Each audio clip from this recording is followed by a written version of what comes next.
I'm Ariana Grande. Hi, I'm Cynthia Erivo. And you're listening to the Broadway Podcast Network. Visit bpn.fm to discover more.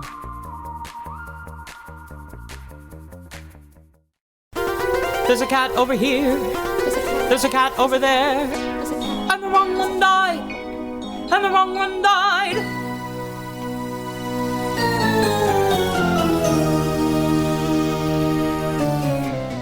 Welcome to The Wrong Cat Died, the podcast breakdown of the catastrophe. I'm your host, Mike Abrams, and today we have another amazing guest.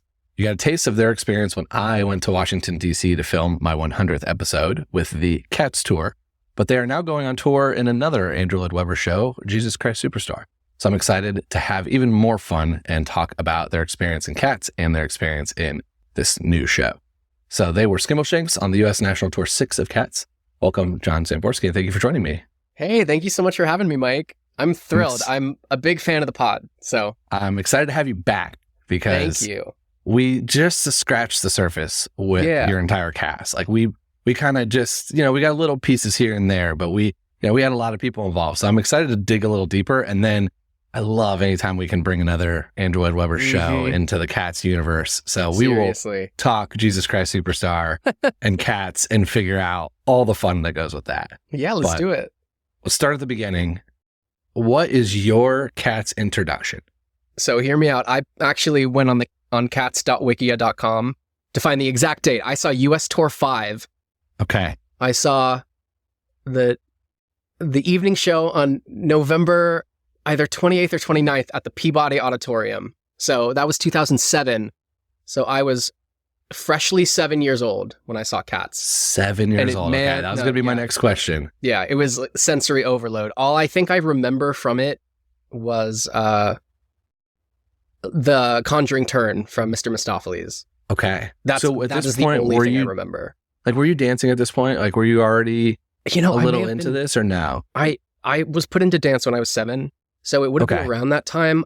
I'm not confident that I had my first recital or had been in it for long, but I think I knew enough to kind of be like, oh, he's doing turns in second, or oh, he's doing fouettes. And that's, I think, why I remembered it was because, I'd seen the older girls in the studio doing similar things. So yeah, you kind of know it's something it's something you're interested in. For sure.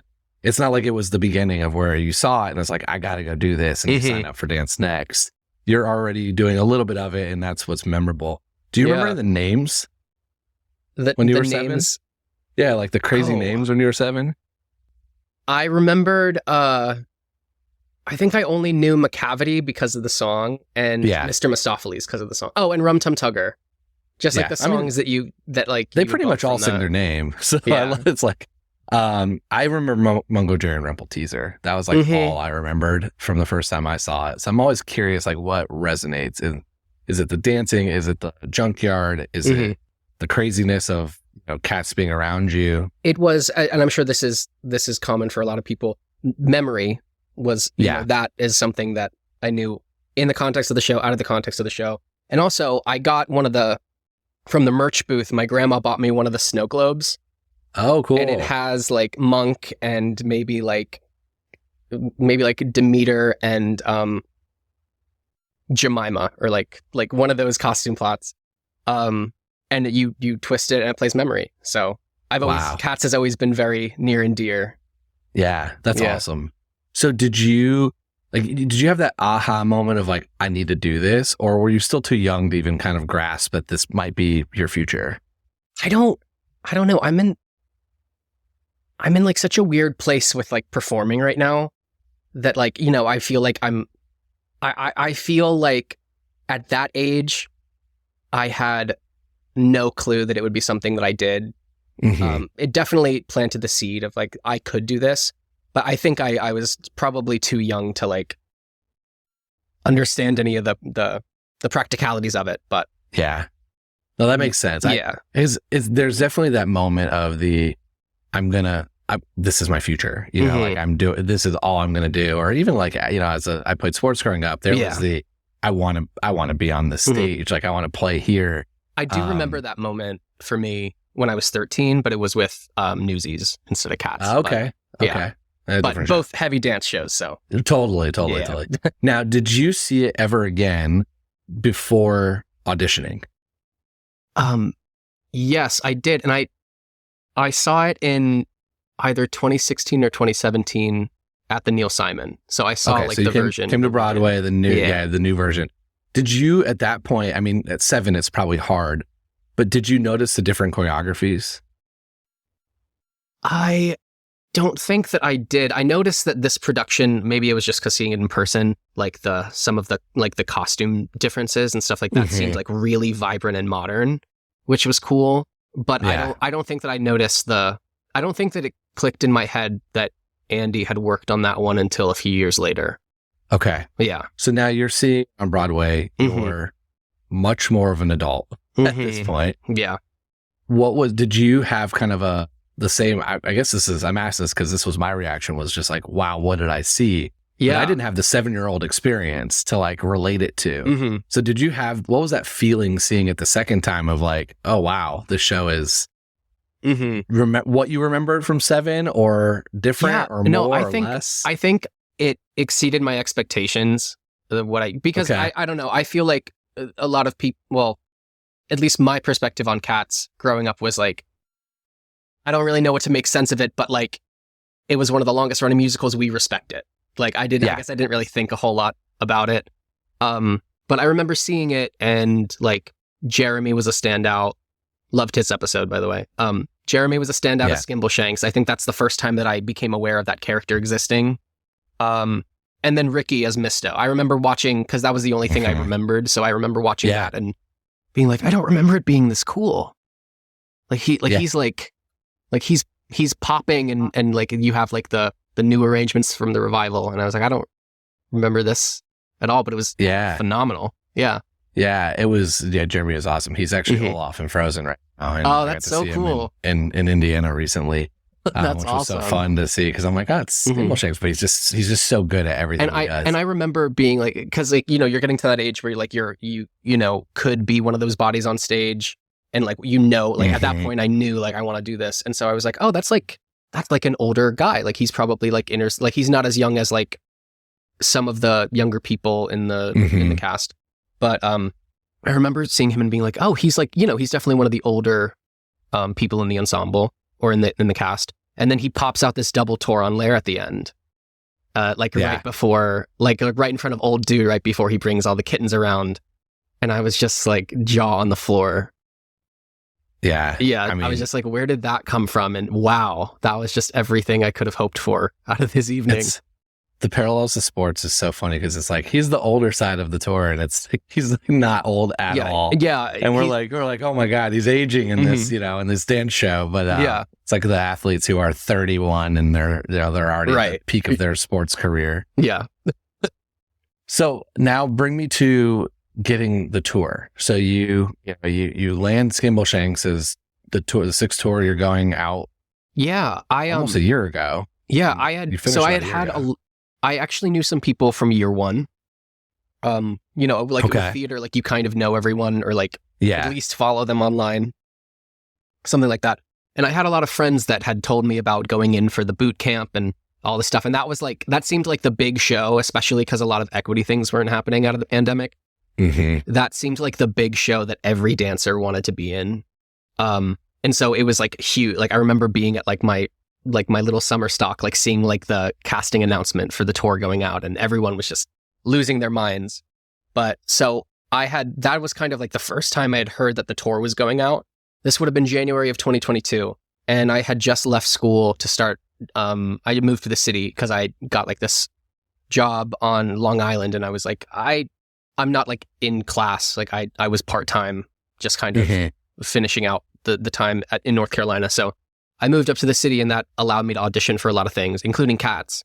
And, I guess I forgot this. No, I guess my introduction to the tour was I was studying abroad in London in the fall of 2021. And that's when Sean took a month off from tour. And so they were looking for a temporary replacement for Tumble Brutus. Okay. And so I sent in a tape when I was abroad, and I got a call back, and I was like, I don't think I can make this happen. because it's just so much money and I'm like abroad for the semester. And then callbacks come and go. They end up not even hiring anyone. Like they end up just like having a cover step into that role for the time. And so I had already like done the audition combos and become aware of this production. And then when the replacement, when people were deciding whether or not to come back and they had their auditions, I went in and did a lot of the same things that I had already done on tape in person, which was really fun because it felt like super comfortable and it wasn't like the stress of learning anything on the spot. And then I was called back for Mungo and Skimble were the two, which I feel like every like short or shorter guy was called back for Mungo Jerry and Skimbleshanks. And it was great. The vibes in the room were always really good from this team. And I remember when I went in for my final callback, it was like sandwiched in between things. I was about to go up to Maine to work a gig. And they asked me in the room, because in the Dropbox they give you, there's a few different cuts for everything. And so I picked the shorter Skimbleshanks cut because I was like, this is less words to memorize. So I picked that one. And then they were like, what made you pick this one? And I said it was the one with like that had been updated or uploaded most recently. And they were like, okay, we're actually going to need you to do this one, which is like the first verse through like the patter section. Wow. And then it was like almost the whole song, maybe like minus a verse. And as the good actor that I try to be, and they teach you, I don't know if they teach you this in school, but something that I think is really helpful is if you're not asked to look over something explicitly in the off chance that they might want you to look at it, have like kind of an idea. So it'll look like you are better than you are. Because if they're like, go learn this, and then you come back and it's memorized because you looked at it before, like, you know, that starts you off on a really good foot. So I kind of did that with this. And they wanted to do, I always feel very proud of this moment. They wanted me to film a tape, and being a working actor, I know that it really is not fun to film tapes. So I just asked if I could do it there in the room. And it went really, really well. And I got to like leave without like any other obligation over my head. Just like that was the last thing, and I'll either get it or not. And then I found out a few weeks later. And what was crazy, sorry, I love to talk. A crazy coincidence. I thought the universe was telling me that I was going to get Mungo Jerry because I see someone who looks just like Jess Laprado walk by me on the street, and I turn around and his backpack says Arab, like the character from West Side Story. And he was the OG 2016 Mungo Jerry on Broadway. And he just passed me, and I was like, oh my God, that's literally him. The backpack proved it because the West Side movie just came out, and I was like, this is my sign that I'm going to be Mungo Jerry. And that's the universe. And I called my mom. I told her about how the audition went and about seeing this person on the street that I've admired from like 13 on. And then I found out about the show, and it was crazy. Thanks for letting me talk for 10 minutes about that. Amazing. It's your side. You saw it. You just saw AK. It was, forget which one. That was the sign that you saw. You saw one right after. And you're, you're ready. I don't know if you've ever been to Pearl or like Ripley Greer, any of those places right on 8th Avenue. But as soon as I stepped out of the door, he walked right in front of me. And I was like, that's the universe, baby. I've not auditioned for anything, but I am aware of what they all are, just from TikTok and knowing people in the industry, of the craziness of that, of your world's just, to me, it's so far from what I do professionally every day that it's fascinating. It's like just a different world. Yeah. Okay. So I want to talk, we talked a lot, for anybody listening, if, go back to the 100th episode, you'll hear a lot of some of my kind of core normal questions that I ask, but I want to ask you a couple different questions. For sure. And then I have one moment that I want to bring back up, because I don't know if you remember this from January of 2023. Yeah, that's when it was. Yeah. Okay. So you mentioned one thing, we didn't get really detailed into it, but you mentioned that you have a bell as Skimbleshanks. I do, yeah. On your collar. And you have some Christmas-based story that goes with this. Yeah. I need to hear the full thing. Yeah, I guess the full, at least from what I can remember, is when you're in PR training, they tell you about the fandom and they tell you about the people that are fans of the show and how deep it goes. And that can't prepare you for the reality of like Tumblr. Yeah. I don't really use Tumblr, but like we all downloaded it once people started seeing things posted just to like, like honestly, like, you're not allowed to film the show. You're not allowed to film things for your reel. So like you want any chance you get to see what the show looks like, you want to take it. So if someone posted something, you'll go on Tumblr looking to find it. So I looked up hashtag Skimbleshanks and I found this, I guess it's called like head canon. And it's like fan theories that some people accept as being the truth. Oh, yeah. Or I'm not totally sure how. Yeah, I mean, the canon's interesting because that's actually really how a lot of the show started. I found the Cat's Wikipedia fan page, and there's a whole canon section, which is, and the thing about the canon that's crazy is this show is uncovered some of it as like, here's the root source of that. Jeremy was involved in one. There was canon between Tugger and Skimble, and it purely was from Jeremy and Tyler Haynes. And it was like, they were like, yeah, we did this. It's not part of the show. It was just like a look they gave and it became canon. Yeah. And so I think there's a lot of canon that's out there that's like not at all real. There's some that's been proven. There's some that's been disproven. And there's some that's just the fans are split, which is, I think, what makes the show fun. But there's a lot of like wild. I've made up a lot. I've had reviews and I've had messages and comments of stuff where I've flat out made this up. There's no real reason why it should be. It's just like, that'd be a fun way to interpret this. And some of the fans are like, no, that's wrong. And I'm like, yeah, I'm aware that's wrong. That's what's fun. And that's canon. So that's, I think you found one on Tumblr. So I found this one on Tumblr. And if I remember correctly, it was something to the tune of, Santa is delivering toys one night and he finds like a small ginger tabby cat in one of the houses. And I guess young Skimbleshanks was looking very eager, very curious. And so Santa reaches into his bag and gives him this silver bell. And then I guess Skimbleshanks cherishes it and wears it around his neck, or maybe his owners put it on his collar or something like that. But that was, I guess, sort of someone's reasoning for why he has the silver, the bell in the feature outfit. I love yeah, that. And I just thought that was the sweetest thing because, like, just thinking of like the cute little young Skimbleshanks. I never had Santa in the Jellicle story. Yeah, which is what's kind of fun. I would love to hear when people listen to this, the fans, if that's like, what's your bell theories? Like, who's got a theory on where the bell came from or why it's there? Yeah, and we all thought it was just like the few people I told at work about it, like, just thought it was the most darling thing ever. And so it's very I was just wholesome. like, yeah, it is. And actually, so everyone got Cats tattoos after the show, or after the tour ended. And so mine is this, if you can see it. Wow. Okay. So I'm gonna have you send me that when we'll post on social media. Oh yeah, for sure. You got the my friend Matt did that. Your cat's bell. Yeah, it's my bell, and That's it has fun. a little engraving of a train. And I was like, that That is so fun. We'll make sure we share that too with totally the post and the story, so people can see what we're talking about here. Mm-hmm. So were you able to add that to any parts of the story? Like when you're on stage and you're doing your number, did you bring a Christmas piece into this ever? I really tried.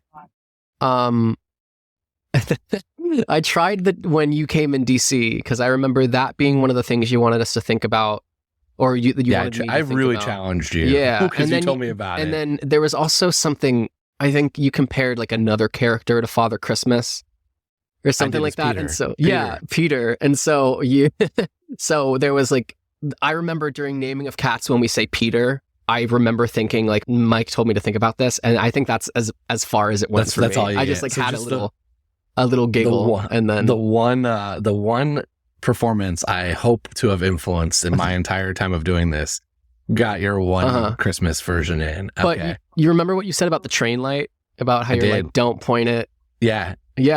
I saw Cats a few days ago in Japan. I saw the Japanese production, and you're absolutely right. The train light shined directly into my face. Yes. And so I felt your pain. So I will tell you, because I wrongfully blamed you the first time. It is not Skimbleshanks that does it. Mm-hmm. And I don't remember actually who has the light. It's but- Misto. It's Misto. I almost said Misto. So is Ibn. Is that So I true? gotta It was go Ibn, back for to sure. Ibn because when it happened, when I saw where our seats were, like Al and I were seeing the show after talking to you that day. And I was like, oh no, my seats are exactly where my seats were the first time I saw the show. And I was like, I had just told you all about how I was so angry. And I always said it was during building the train. Yeah. And you were like, no, it's too high. There's no way. And I was like, oh, okay. Like that makes sense. So then of course that train piece happens. And I'm like, you were totally right. It's nowhere near us. Mhm. It's when Macavity comes out the second time and it gets real dark on stage and there's a couple lights that pan. Yeah. And it's still, you're right. It's Ibn. I think it's Ibn or Oh, somebody wait, no, does the it. pan? Is that you? The Is pan's that you? me. Yeah. So then it is you. So it's you me. hit me square in the face again. In January, I was sitting there. I remember being like, oh, it wasn't the light. He was totally right. And then all of a sudden, what was it like 5 minutes later? It's not that much later. Lights go dark on the stage. You're doing the whole Macavity and everyone's kind of scurrying around. And the light pans and it hit Alan and I square in the face. And I was like, Mike, you I'll did be it honest, right though, again. you told me that and it was hard You were to... probably aiming I for probably me. aimed for you if I know myself. Yeah. I think you like looked square in my eye and said, okay, how can I get this light as For sure. directly on you For as possible? sure. Yeah. Yeah, it was the same thing. And then I did see it the next night and I was on the other side and I'm like, if you want to be safe, you just got to go to the right side of the theater. For sure. Yeah. Because it, again, square in the face, Mm-hmm. which cracked me up at one point. I wasn't even mad that time because it was like so comical of like, Mm-hmm. God, they were right. They were totally right on this. And then 5 minutes later, right? I'm square like, in the yep, face. I was right about it. He sees me. I was right. So now I'm going to make him pay. For sure. I'm glad you got to experience the other side of that though. Yeah, it was... Kind of sucks, right? Yeah, kind of. And it... we always got notes to like not let that take a lot of time. And that was like at least like 30 seconds of silence. There wasn't... Because we had a vamp, like we had like a little like pulse in ours. This one was completely silent. It was crazy. Wow. So good though. It's so fun to see Cats after being in it. Yeah. There's such a greater appreciation for it. Yeah. What was different in their production? Because like everyone has nuances. So some of the biggest things that were different was, I want to say that they had Jemima. I don't remember who she replaced, but they had I think a it's Jemima. Syllabub. They had a syllabub and a Jemima, which was confusing because interesting. normally it's like one or the other. They used their Tantamile was in the Cass costume, so she was the brown cat, and the twins were I don't remember. One of them was Tumble Brutus, and I think the other one may have been Interesting. Syllabub. So they had different names They had different names. Wow. Yeah. So Tumble was like the Coricopat of that. They had Griddlebone because they had Growl Tiger's Last Stand. Yep. In this production. Cool differences. They still did Green Eyes, which we never got the chance to do. And then also their set was on a revolve. Interesting. And so something that Chrissy told us in rehearsal was that in the original production in London, the audience was sat and the stage was here, and the audience almost was the thing that moved around to the other side. So you really felt like you were intruding into their space, which is something that they told us a lot in rehearsal. Yeah. It was like, this is the night that you're in their space. But in their production, they had like this giant wall of trash built up. And then at the top of the overture, it just spins around and it opens like into their junkyard. And it was so cool. That is cool. Yeah. Green Eyes, other countries, cities. Yeah. It just didn't come to the US yet. I'm wondering when it comes back to the US if they'll say now.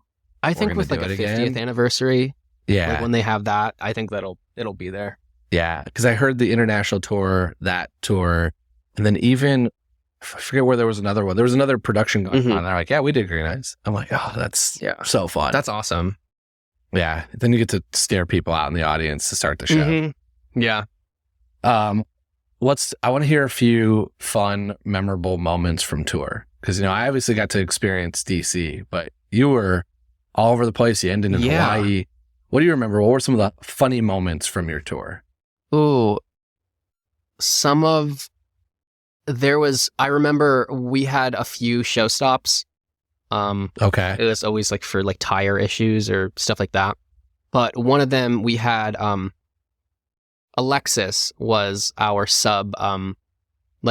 She came onto the tour as our like deck SM or ASM towards the end of the show or the end of the tour.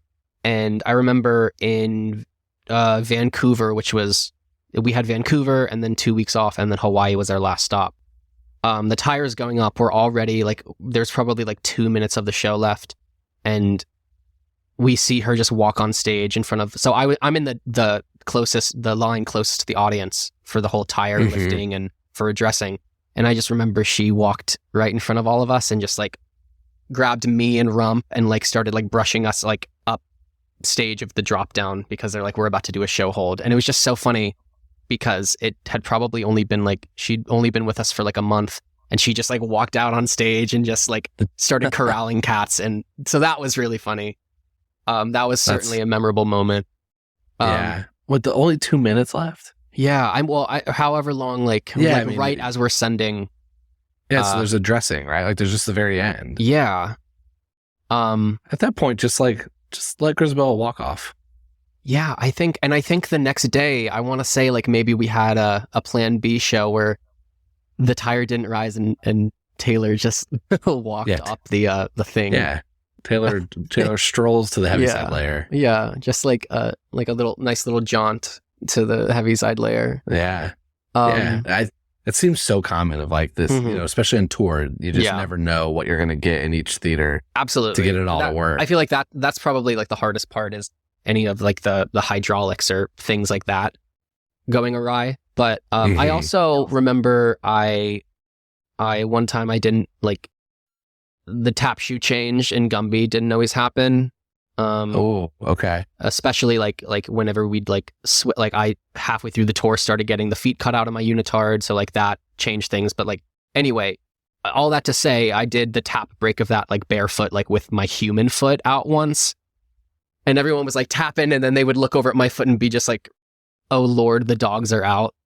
Yeah. Like, "Oh, I thought this was cats. Put those dogs away." Like that kind of vibe.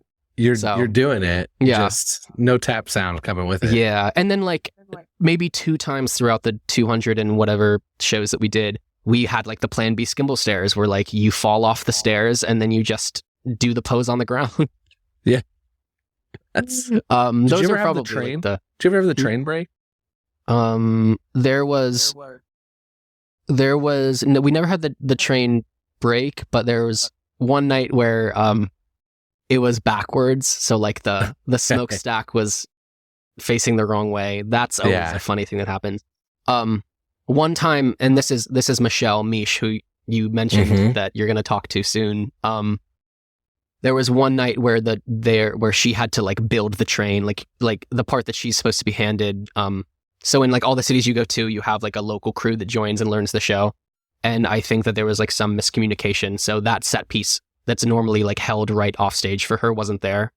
And so she like ran backstage to the gondola because Mish is incredible and like knew where it was. And then like the train got built in maybe like an 8 count or something. Wow. Something insane. But hey, superstar, she made it happen. But that was Just like one of those moments where on the fly, I'm like catching my breath up on the car boot because that's like, I'm not even singing during that part. They're building the train. And that was one of those moments where I'm like, I am watching this whole thing unfold. I don't know if there's going to be a train tonight. So yeah. Or you're just missing a wheel, or it's part of it's there. But yeah, I think that's pretty crazy that all that stuff happens. For what I've heard too, if you add in Green Eyes, you add a whole different dynamic because you've got to in every city figure out how to get out into the audience without them noticing, and then back on stage in some capacity in like 3 minutes. So that's been something fun about JCS is that we enter in whatever theaters allow it. We actually enter in through the back of the house. So I imagine our sort of pathways of being led by either like security or management to the back of the house probably would have been the same kind of thing for Green Eyes had it been happening when our time was out. We're going to take a quick break and then we'll be back for more of The Wrong Cat Died. Wow, this is the best pivot possible. So let's talk. I felt it. I kind of felt it like when I said it. I was like, I hope that Mike. It's time. It's ready. Sees We're this ready. segue. Let's go. I love it. I am excited to talk about another Andrew Lloyd Webber show. One I'm less familiar with, for sure, but I always love doing two things with the show. One is I like to compare the characters in Jesus Christ Superstars to who would their cat be. But it sounds like you already had a different thought about this, which is of all of the cast, not probably actors, but of all the characters, you've picked your Jellicle choice out of the Jesus Christ Superstar show. So let's start there. I do. I think that Judas might be Grisabella.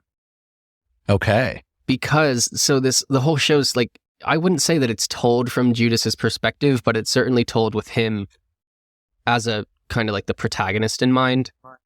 You know, it's I would say that Judas and Jesus are pretty equal as far as like stage time or like bows or, you know, whatever. Yeah. But, you know, in our production, it talks a lot about, I'm not personally religious, and I don't like to talk about, like, I like to talk about the show and like not in a religious way, because like our production really takes a lot of like what you think about, or like what your expectations are about it, and it kind of makes it into more of a rock concert.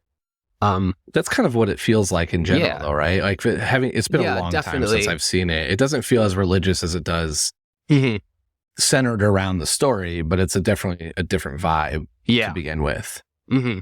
Okay, and so is Judas your choice because it's Grisabella? Judas is my choice because he has the impossible task, and he knows it, that God has picked him to kind of be the villain, because like someone has to betray God for this thing to work. It's him. He also sings some pretty iconic songs, and I feel like that goes hand in hand with memory.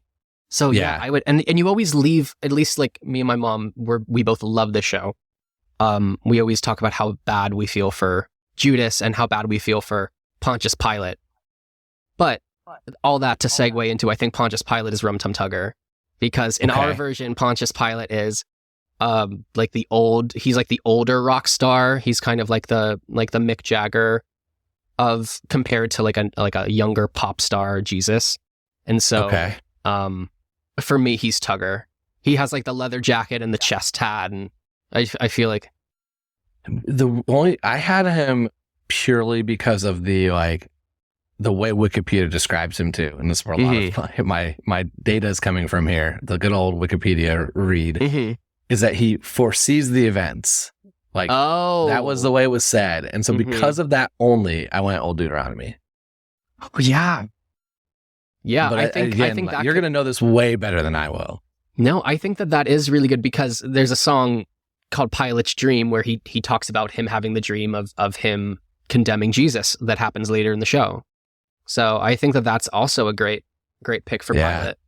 And I had for Judas, because of the concern for the poor was the description, I had Jenny Anydots, because Grisabella doesn't give me that vibe. But I do see your version of Judas for that. Like, this is that definitely does feel Grisabella. So what's fun about this is you can interpret this a thousand ways. Another great pick for Grisabella would be Herod, because in our version, Herod is like this very old, decrepit man who's like kind of going crazy.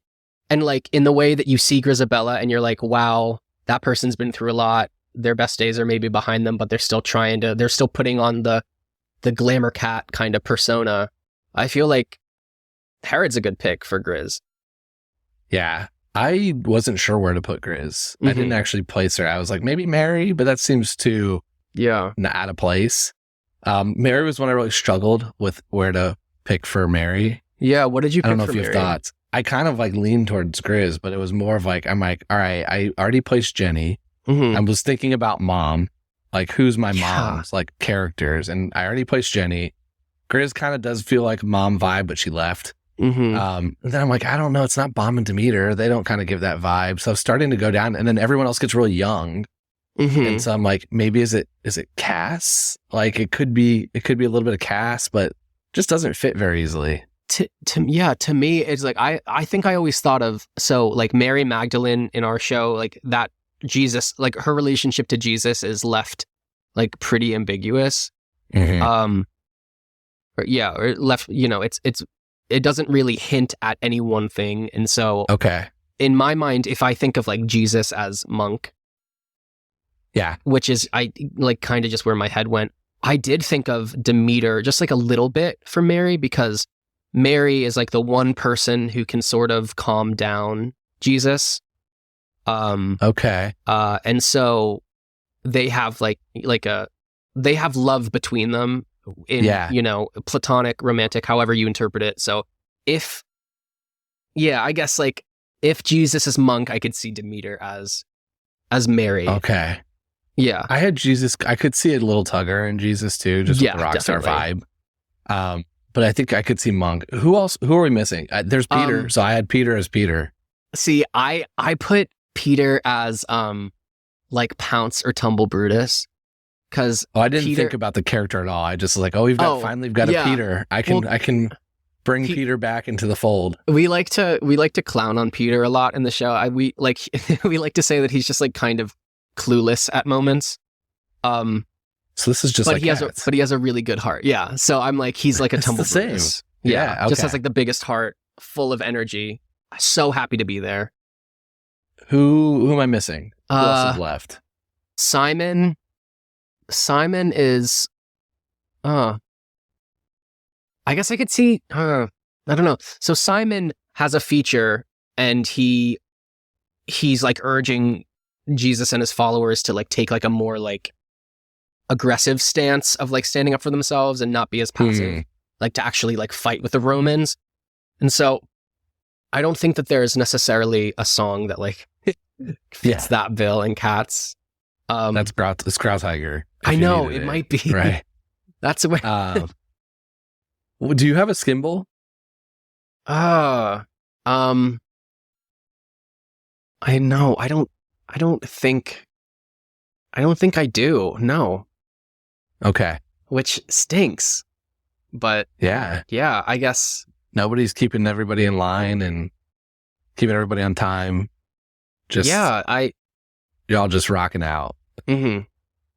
Oh, I do have, so a character that's not on this, that's in our production, is called Mob Leader. She's a featured dancer. And she's sort of like her spot in the show and in a lot of the choreography is like, you can't tell whether she's like the people inciting the riot, inciting the violence, or if she's they always say, like they always said during rehearsals, like you can't tell if she's the beginning or the end, the alpha or the omega. Is she stirring the pot, or is she following and like being like the Greek chorus and commenting about what's happening? Okay, I think I've got my answer now for that. Who do you have? It depends. My mind, I see her as a villain sometimes. So part of my brain went to Macavity, or kind of like the twins. The twins. I was thinking Rumpelteazer. Because it's like kind of starting some stuff, but not always sure. It might just be mischievous. But when you first started talking, I was like, oh, this is Macavity. Yeah. And then I'm like, no, maybe it's not that fast. I didn't think about the twins. The twins are a good answer for that. But with Mob Leader, I think that I'm sure that people have different interpretations. Sometimes it's like is the person really there, or are they just like personifying the tension? And so for that, like I think Macavity too. Yeah.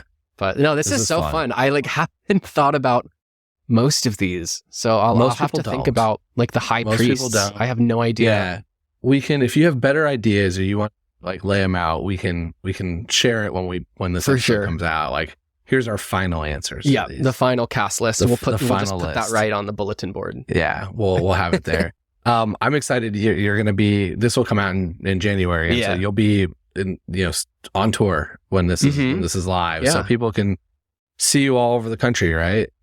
Yeah, we're enjoying a lovely break back home with my fam for Christmas, and just enjoying the holidays with them. And then in January we get started, and we go through early January to mid May. So a little bit of Canada there, but mostly the States. So North America. So I'll link the website. So if that'd be great. If you're going to be in a town near you, go check out the show and then let us know if you think there's different cats. Who did you see on that stage and what cat were they? It's nice though, compared to like doing Cats. Like obviously both lovely experiences and both shows that I love, like on stage and off. But There's something really nice about doing a one-act show. Yeah. Like a show with no intermission. It's only an hour and a half. It feels like Yeah. it zips by compared to compared like to being when we're on crawling out for stage the moments of whole happiness. time. Yeah. Like, and you're sitting there waiting to come in for memory, and you're like, wow, yeah, Exhausted. yeah. All right, that was fun. I love doing this with any show that pops up, and I've not done it with Jesus Christ Superstar, so a new one. I would love to hear what okay. other shows you've done that with. Oh, over the years, I mean, 6 and I have a couple. I had a few where I've drafted it, and then for some reason we just didn't get to the recording, or like something Sure. happened, and so all over the place. I remember vividly doing 6. There's been a lot over the years. I did Wicked a couple times, I think. we've done a handful of shows, and a lot of the new shows too. So like when we're doing New York, and some of those, like when we had cats that were there on those. So Oh my it's gosh, been fun. yeah. Been fun. Okay, let's do some rapid fire. I think Let's some do of these it. we've asked already, but I'm gonna keep going with them. So if you could play any cat one night, forget male, female, vocal range, whatever. Just if you go on for one cat one night, who are you going on as? Tugger for sure. Tugger. Yeah. Just go rock out. I love it. Who are your favorite and least favorite cats? And take the people out of it. Take your castmates out of it. Just personality wise of the cats. Him being like such a plain Jane, I will say Monk is one of my favorites. Favorite. Okay. I just think that the role he plays in the show is really great. Mhm. And I don't think he gets enough praise. Like, he really is. He's consistently the it girl, Yeah. despite not having like one moment where you're like, oh, that's Monkey Strap. You know what I mean? He also doesn't get a lot of hate though because of that either. So he's like very rarely on either side of this coin. Yeah, he's a true neutral. I'd say he's like lawful neutral. Yeah. He does have a fan base. He's got a little following. There's a couple people that are obsessed. Mm-hmm. What about least favorite? Least favorite, probably Bustopher Jones. Yeah. Just unnecessary at this point. Yeah, he just kind of, great song. And the Japanese version also had the extended Bustopher Jones. Oh, okay. Yeah, so a few more verses. I love it. They get more Bustopher Jones, and the Royal Caribbean Cruise gets zero. Bustopher Jones. You either go all in or none. Yeah, I will say, for some reason, Bustopher Jones, like the music in that, is some of the prettiest in the whole show. Yeah. Like in the It's whole a of great St. song. James, I remember hearing that for the first time and being like, what is this? What is this song doing in like... Great song. Yeah, I feel like some Character-wise- people would skip the track. Yeah. Adds But- no value as a character. Yeah. But a good song. Yeah. What is your favorite song from the show? Oh, it's definitely just Old Deuteronomy. Old Deuteronomy. Yeah, because I remember in rehearsal, that was such a bonding moment for us. Mm-hmm. On the show every night, it was, there's not a lot of dancing going on in it for most of us. And so it was It's just your, like it's your break. So that's it why was you like a nice it. grounding moment. And you Yeah. really felt like the story that like we had been taught in rehearsal and that we were trying to convey. Like that was like super present during that moment as well. And so that was just always a blast. I think that's totally on. Mhm. I like to ask a fun one every time, and I try to make them different. So I was thinking about Jesus Christ Superstar, and then I started thinking about mega churches. Oh, and word. so which cat do you think would be the best like mega church pastor or priest or whatever? Probably just like the one. Skimbleshanks. Skimble? You think it's Skimble? Yeah.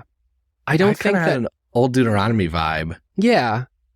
I could see that. I think that my brain like went for like Skimble because I don't know. I think I'm just biased. I think Old Deuteronomy is a good answer as well. I also thought Tugger because I could see, they're like, I saw recently on social media that there was this church that was doing a Christmas show. Mhm. It was the production value and the budget were Mhm. probably bigger than like a few Broadway shows I've seen. It was just like out of control. Yeah. And I'm like, I could see a Tugger running that show. Like Mhm. just full on. Someone living super their best super life. charismatic.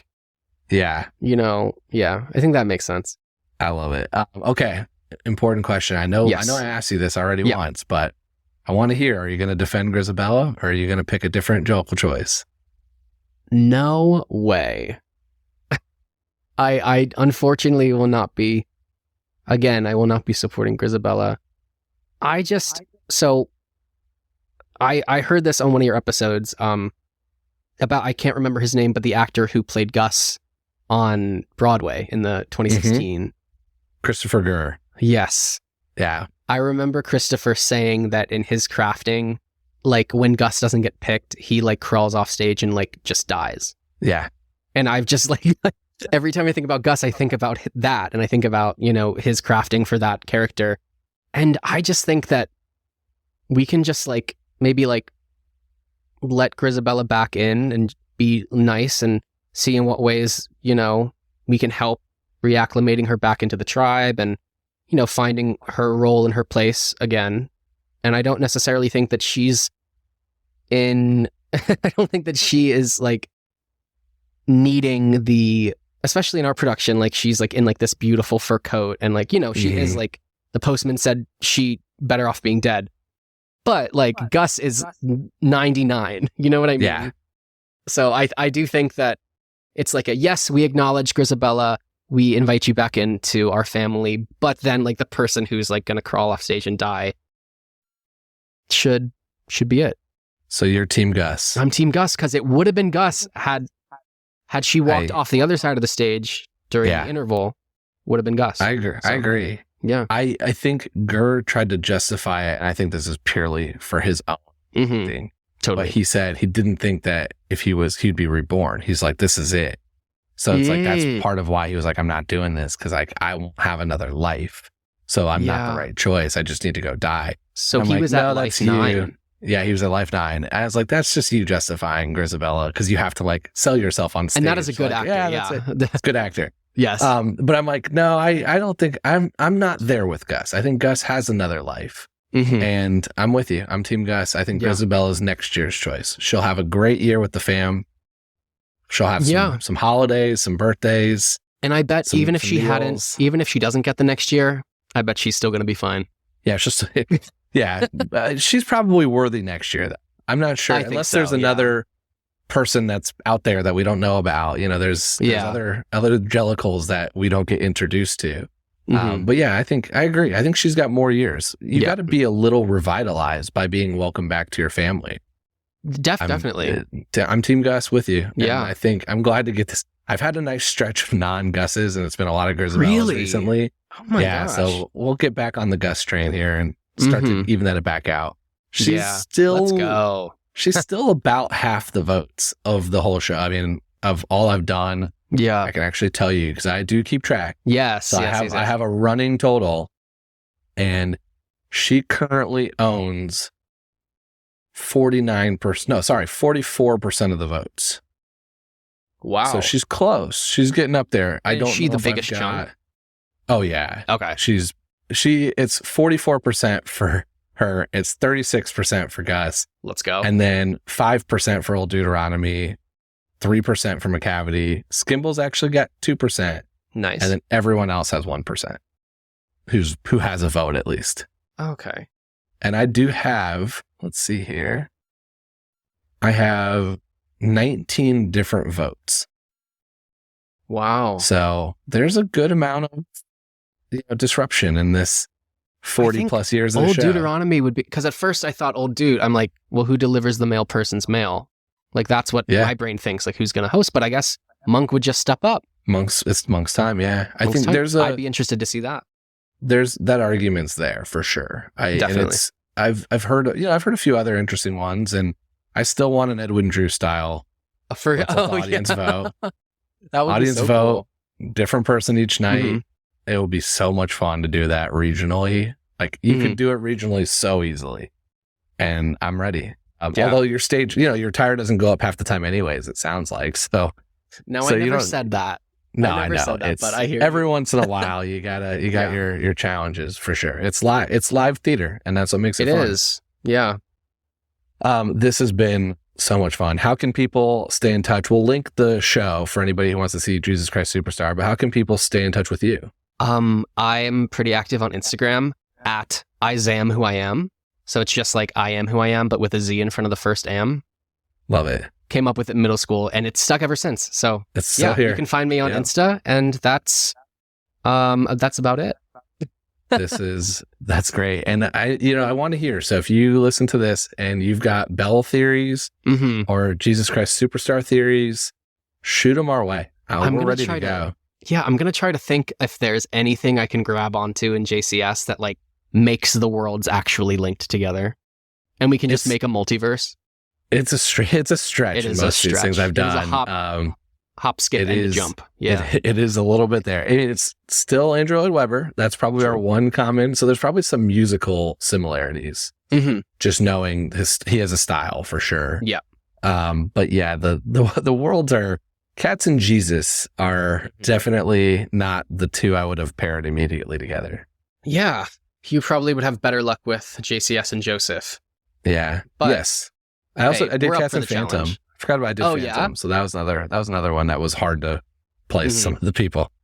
But Sure. always a good time. Mm-hmm. Well, this has been so much fun. Thank you for coming on and sharing all the fun stories. Yeah, thank you so much for having me. This is big dream come true. Love the pod, so thanks for having me on. I love it. I love it. So thank you. And thanks everyone else for listening to this episode of The Wrong Cat Died, the podcast breakdown of the catastrophe. To follow along, you can subscribe on Apple Podcasts, Spotify, or anywhere else listen to podcasts. Follow us on Twitter, Instagram, Threads, and TikTok at The Wrong Cat Died. Or check out our website, thewrongcatdied.com.